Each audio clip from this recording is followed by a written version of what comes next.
Emergency পরিষেবা আপনাদের সকলকে জানাই স্বাগতম। আমি রহমত আলী। আর আমি একটা ডেলিভারি খুব এমার্জেন্সি পেশেন্ট ছিল, তাকে এসএসকেএম হাসপাতালে পৌঁছে আসলাম।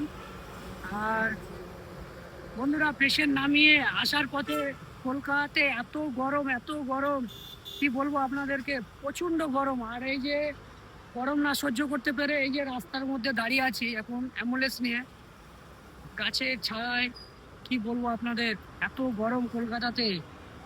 আর ভিডিওটা ভালো লাগলে অবশ্যই লাইক কমেন্ট করবেন। আর আমাদের যে 100 দিনের অ্যাম্বুলেন্সের পরিষেবা, আপনার বা আপনাদের কোনো পরিচয় যদি লোক থাকে বা আশেপাশে, বাড়ির আশেপাশে কোনো লোক থাকে, অবশ্যই জানান যে এই পরিষেবা, এত সুন্দর পরিষেবাটা আমরা দিয়ে থাকি।